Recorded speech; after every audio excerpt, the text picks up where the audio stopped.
내일 뭐 해? 할 일 없지? 내일 정환이네 식당 가서 일 좀 해라.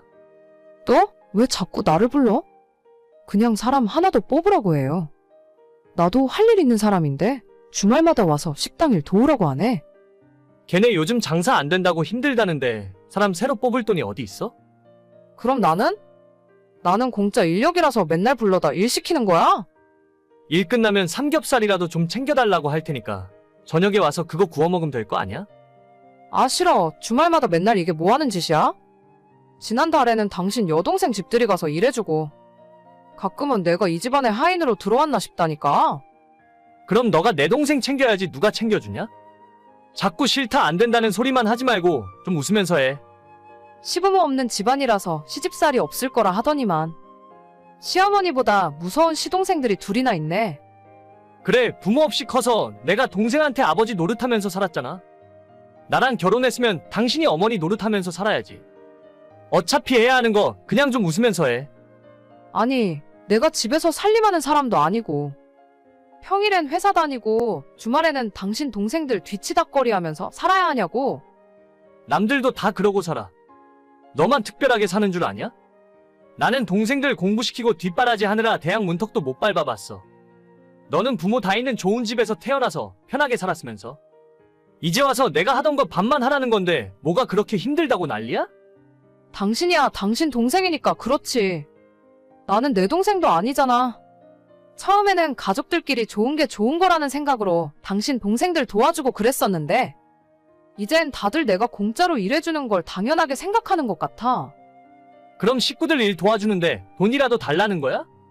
그렇게 돈 좋아하면 내가 일당 줄게. 내가 줄 테니까 가서 주말 내내 일하고 와. 지금 돈이 문제야? 왜 자꾸 나를 못 잡아먹어서 안달인데? 그리고 당신이 나한테 일당 줘봤자 어차피 우리 돈이잖아. 동생들한테 돈 달라는 말은 죽어도 못하는 거야? 그럼 장남이 되어가지고 동생들 도와주지는 못할 망정 돈 달라는 소리를 어떻게 하냐? 너는 진짜 외동으로 자라서 그런지 어쩜 그렇게 이기적이냐? 나보고 이기적이라고? 당신이 무슨 염치로 나한테 그런 말을 해? 내가 지금까지 희생한 세월이 얼만데? 그러니까 이번에도 그냥 좀 해라. 동생네 일손이 부족하다잖냐? 이럴 때 도와주면 나중에 우리가 힘들면 도움 받을 수도 있는 거지. 언제? 어느 세월에? 여태껏 한 번도 당신 동생들이 우리 집에 사과 한 쪽 사오는 꼴을 못 봤어. 어떻게든 뭐 하나라도 더 가져갈 궁리만 하고 있지. 애들 다 먹고 살기 힘들잖아. 나중에 애들도 형편 좋아지면 알아서 우리 집에 챙겨줄 거야. 우린 자식도 없으니까 내 동생들이나 조카들이 우리 노후 책임져 주겠지. 당신 동생들이 퍽이나 그러겠다. 몰라. 나는 주말에 안 갈 거니까 당신 동생 가게는 알아서 하라고 그래. 남편과 결혼한 지 4년이 지난 30대 중반의 여자입니다. 저희 남편은 부모 없이 중학교 때부터 동생들 뒷바라지하는 소년 가장으로 살았어요. 실업계 고등학교를 졸업도 하기 전에 취업을 먼저 하고 2명의 동생들 뒷바라지를 하는 집안의 가장이었죠. 일만 하고 사느라 30대 후반의 나이까지 결혼도 못하고 오히려 시동생들은 대학 졸업에 결혼식 비용까지 전부 저희 남편이 다 대주었어요. 예전에는 남편의 그런 모습을 나쁘게 생각하지 않았습니다. 오히려 책임감 있는 모습이 너무 좋았고 요즘 남자들답지 않게 열심히 사는 것 같아 호감이 생겼었죠. 거래처 직원으로 알게 되어 회사 사람들이랑 같이 밥도 몇 번 먹었고 어쩌다 보니 회식도 함께 하게 되면서 친하게 되어 2년 연애 끝에 결혼에 골인했어요.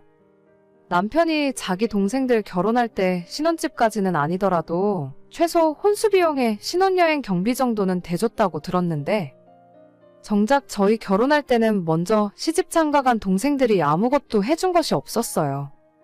오히려 자기들 먹고 살기 힘들다며 축의금도 없이 자식들 다 데려와서 밥만 잔뜩 먹고 가버렸습니다.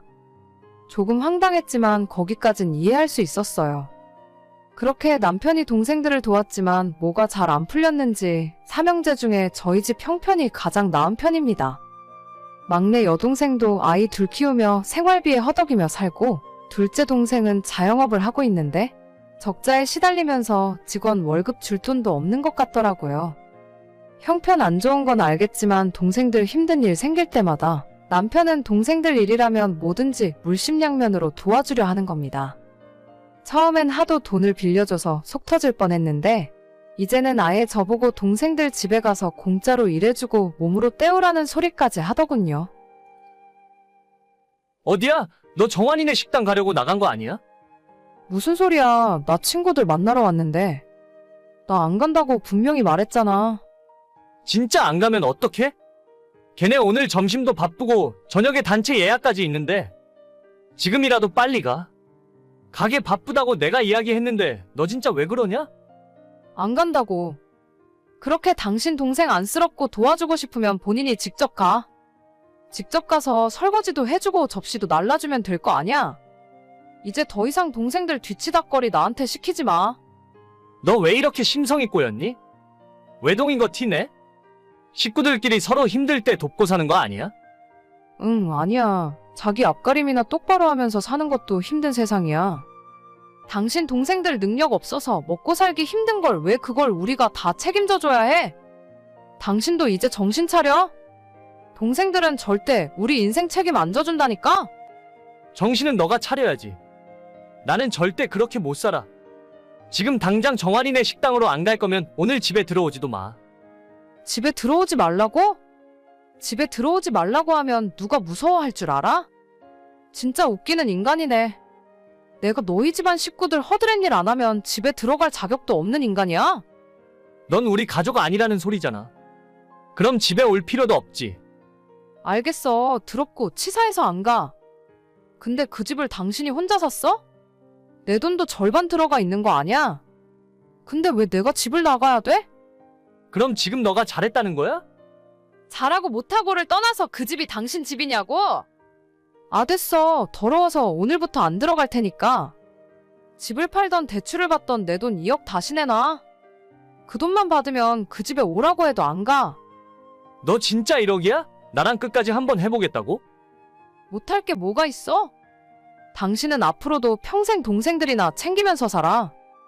나한테 애 낳지 말자 한 것도 그 돈으로 동생 챙기려는 속셈인가 보네. 진짜 이런 일로 이혼하는 게 말이나 되는 소리야? 일단 집에 들어와서 이야기해. 내가 오늘은 식당 못 나간다고 이야기해 놓을 테니까. 집에 들어와서 이야기하자. 아, 됐어. 나 그냥 엄마 집에서 지낼 거야.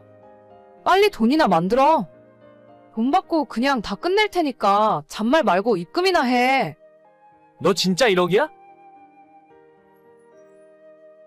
결혼 전에 남편이 자기는 애들 별로 안 좋아한다면서 자기랑 결혼하면 아이 없이 둘이서 재미있게 살자 하더라고요. 어릴 때부터 부모님 잃고 동생들 돌보느라 애 키우는 일이라면 학을 뗐다고 하길래. 사실 저도 아이는 별로 안 좋아하는 편이라 그렇게 하자고 했죠. 근데 이제 보니 애 낳지 말자고 한 이유가 우리가 버는 돈이나 갖고 있는 모든 것들을 자기 동생들한테 다 퍼주려고 그랬던 것 같아요. 지금 우리가 사는 집 구할 때 제 돈이랑 친정부모님 돈까지 해서 2억을 가져갔거든요. 남편도 2억 가져오고 1억은 대출받아서 집을 샀습니다. 그때 집값이나 지금 집값이 거의 변동도 없기 때문에 그냥 그 돈 받고 제가 나가려고요. 이 집에 더 오래 붙어 있어봤자 남편 동생들 챙기고 내 인생은 없을 것 같아요. 어제 남편이 친정부모님 댁까지 찾아와서 저한테 돌아오라 했다가 부모님께 쫓겨났어요. 대출을 받건 집을 팔건 빨리 제 돈 2억이나 돌려받고 결혼 생활 마무리했으면 좋겠습니다.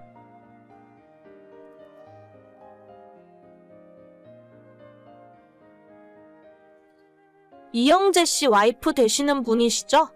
네, 맞는데 누구시죠? 이영재 씨 아이를 갖게 된 사람이에요. 네? 그게 무슨 말이죠? 그쪽이랑 이혼하고 저랑 살겠다고 하네요. 어차피 아이도 없으신데 빠르게 도장 찍어주세요. 알겠어요. 일단 갈 때는 가더라도 받을 건 다 받고 가야겠네요. 위자료나 톡톡히 준비해놔. 벌써 1년 전 일이네요. 저는 작년에 2년 동안의 결혼 생활을 끝내고 남편과 긴 소송 끝에 이혼하게 되었습니다. 남편은 저 몰래 회사에서 바람을 피우고 있었고 결국 그 사람과의 사이에서 아이까지 생겨 이혼을 요구하더라고요. 처음엔 이 상황이 믿기지 않았고 꿈만 같았습니다. 여자로서 수치심도 들고 내가 뭘 잘못해서 쫓겨나야 하는지 하염없이 눈물만 흘렀어요. 끝까지 저한테 사과 한마디 없는 남편은 상간녀가 저한테 연락해오던 그날 이후부터 더 이상 집에 들어오지 않았고 아마도 상간녀와 함께 살림을 차리고 사는 것 같았습니다.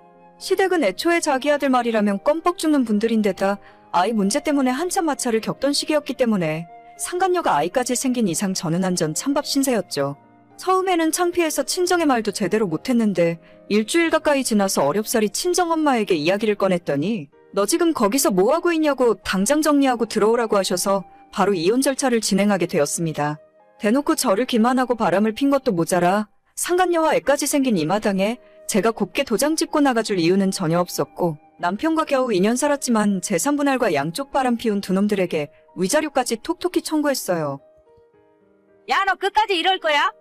옛날 같았으면 애 안 낳는다고 했을 때 진작 소방 맞고 집에서 쫓겨났어. 마지막까지 추잡하게 굴지 말고 빨리 도장 찍고 사라져. 제가 왜요, 어머니? 제가 언제 애 안 낳겠다고 한 적 있어요? 지금은 상황이 여유가 없으니까 딱 2년만 더 있다가 갖겠다고 말씀드렸잖아요.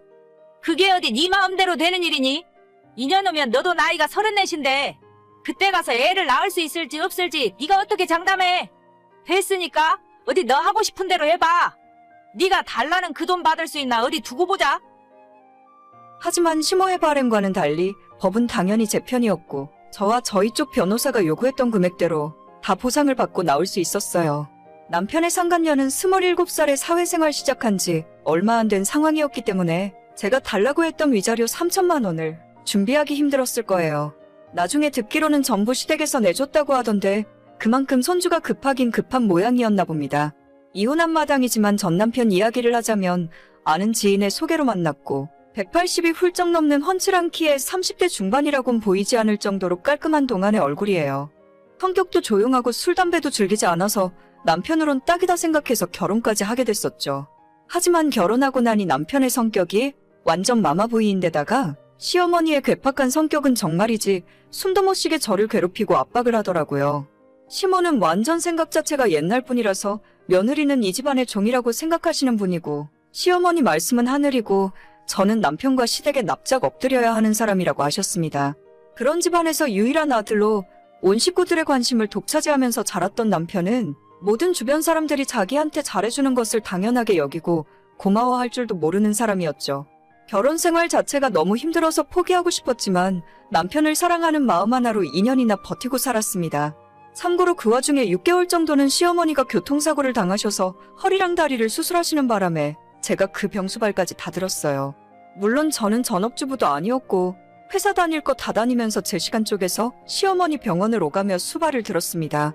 제 결혼 생활 막판에는 왜 빨리 손자 낳아주지 않냐고 어찌나 난리를 피우던지 지금 애 낳기엔 집안 형편이 안 될 것 같아서 딱 2년만 미루겠다고 하던 사이에 남편이 밖에서 사고를 치는 바람에 일사천리로 이혼까지 가게 된 상황이었죠. 그리고 받을 거 다 받고 남편과 끝내 남남으로 갈라서게 되는 날 그 얄미운 상간녀에게 또다시 연락이 오더라고요. 어머, 죄송해요. 제가 뺏으려고 그런 건 아니었는데. 괜찮아요. 기왕 이렇게 된 거 그 집 며느리로 한번 잘 살아봐요. 저는 받을 돈 다 받고 나가니까 새 출발하면 그만이죠. 그래요. 큰 돈 벌어서 좋으시겠어요. 저 같으면 쪽팔려서 돈 달라 소리도 못했을 것 같은데. 쪽팔릴 게 있나요? 돈은 받고 나가야지. 아무튼 그 집에서 며느리로 사는 게 생각만큼 쉽진 않을 거예요. 뭔가 조언이 필요하면 언제든지 물어봐요. 선배로서 이야기해줄 수 있는 건 해줄 테니까. 제 앞길은 제가 알아서 해요. 쫓겨나는 주제에 무슨 말이 그렇게 많아요. 그 못된 것이 끝까지 제 속을 긁으려고 하더라고요. 하지만 이미 이렇게 된 마당에 차라리 잘 됐다 싶었습니다. 처음에는 슬프고 힘들었지만 이젠 제 인생의 두 번째 기회라고 생각하고 당당하게 잘 지내는 모습을 보여주는 것이 복수하는 길이란 생각으로 더 잘 먹고 열심히 일하면서 잘 살고 있었죠. 물론 마음의 상처는 다 아물지 않아서 얼마 전까지도 전 남편 생각만 하면 화가 치밀어 오르고 시모만 생각하면 자다가도 치가 떨릴 지경이었습니다. 그 와중에 전 남편과 아이 낳고 행복하게 가정을 꾸리고 살고 있을 상간녀를 떠올리면 진짜 너무 분하고 억울해서 미치고 팔짝 뛸 지경이었죠. 시간이 지날수록 점점 더 잊혀지고 제 현실에 집중하게 되면서 나아졌지만 그래도 마음 한구석에는 내가 문제였을까 하는 생각이 들면서 우울해지곤 했어요. 하지만 얼마 전에 뜻밖의 연락을 받고 그 뒤로부터는 두 다리를 쭉 뻗고 편하게 자고 있습니다. 저는 이혼하고 난 뒤로는 친정에서 부모님들과 함께 지내는데 그날도 일찍 퇴근해서 부모님과 저녁 먹고 집 앞 공원에서 산책을 하고 돌아왔어요. 저녁 10시쯤 되어서 씻고 제 방 침대에 누워서 잘 준비를 하고 있는데 거의 1년 만에 반가운 이름이 제게 카톡을 보내더라고요.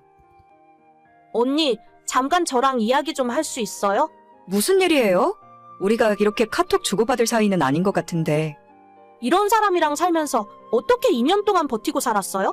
나 진짜 미치겠어요. 어떡하면 좋아? 왜요? 무슨 일이라도 있어요? 아니, 애 낳고 난 뒤로 매일같이 시어머니가 우리 집에 있잖아요. 아침부터 저녁까지 하나하나 잔소리하고 힘들어 죽겠는데 그 와중에 새벽에 일어나서 남편 아침밥 해주라고 시댁에 뭔 일이 있을 때마다 불러서 일 시키는데 나 진짜 이러다 미치겠어요. 내가 그때 경고했잖아요. 그 집안 며느리 생활 쉽지 않을 거라고. 진짜 이 정도일 줄은 저도 몰랐죠. 남편은 자기 엄마 말이라면 무조건 맞는 말이라 하고 저는 이 집안에서 숨도 제대로 못 쉬고 살아요. 애가 아직 돌도 안 지났는데 이혼할 수도 없고 진짜 어쩌면 좋아요. 그쪽이 선택한 길이니까 한번 잘해봐요. 혹시 알아요? 살다 보면 적응해서 즐기면서 살게 될지. 언니가 그냥 이 집에 다시 들어와서 살면 안 돼요. 나 진짜 미치겠어. 어쩌면 좋아. 전 남편도 아니라 상간녀에게 다시 연락을 받을 줄은 꿈에도 몰랐습니다. 연락 끊고 난 뒤에 침대에 가만 누워서 생각을 해봤는데 기분이 나쁘다기보다는 너무 웃기고 통쾌한 기분이 계속 들더라고요. 지옥 불구덩이에 자기 발로 걸어 들어오는 줄도 모르고 끝까지 기고만장해서 저를 놀리던 그 모습과 1년 후에 지금의 모습이 비교되면서 더 즐거웠습니다. 저는 그 집안에서 더 더럽고 험한 꼴까지 다 보고 이혼했어요. 2년 동안 시집살이 당할 만큼 당하고 시모수발 남편 수발 다 들면서도 제 몫의 일을 해야 했기 때문에 사회생활하며 돈까지 벌어와야 했었죠. 하지만 지금 그 상간녀는 결혼하고 난 뒤로는 애 낳고 집에서 살림하고 있다 하거든요. 그러면 아직 매운맛을 제대로 보기도 전이라 생각합니다. 저야 애라도 없었으니 빨리 탈출이라도 할 수 있었지. 걔는 갓난아이를 두고서 지가 어떻게 할 수 있겠어요? 가만히 생각해보니 이제는 상간녀에 대한 원망보다는 불쌍하고 측은한 마음이 더 들면서 자기가 뿌린 대로 거둔다는 말이 딱 생각나더라고요. 그쪽 시어머니 성격에 절대 가만 안 놔두고 아침부터 저녁까지 들들 볶을 텐데 애를 봐서라도 마냥 참고 살아야지 이제 와서 다른 방법이 있는 것도 아니잖아요. 남편은 제가 살아봐서 아는데 절대 시어머니 사이에서 아내 편을 들어줄 놈이 아닙니다. 오히려 자기 엄마 말이 맞다면서 더 염장을 지르는 타입이죠. 오죽했으면 이혼한 전 와이프한테 카톡까지 보냈을까 싶은 마음이지만 안타깝게도 제가 도와줄 수 있는 건 전혀 없는 것 같네요. 그때 상간녀가 아이를 갖지 않았다면 지금까지도 저는 남편이 바람피는 줄도 모르고 그 집에서 욕먹어가며 며느리 노릇하고 있지 않았을까요? 평생 비슷비슷한 놈들끼리 얼굴 붉히면서 지지고 볶고 행복하게 살았으면 좋겠어요. 저도 이제는 두 발 쭉 뻗고 사이다를 마신 기분으로 살아갈 수 있을 것 같습니다.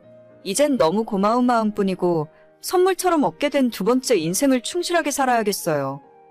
오늘의 사연은 여기까지입니다. 구독과 좋아요, 알림 설정은 정말 많은 힘이 됩니다. 다들 행복하시고 좋은 하루 되세요.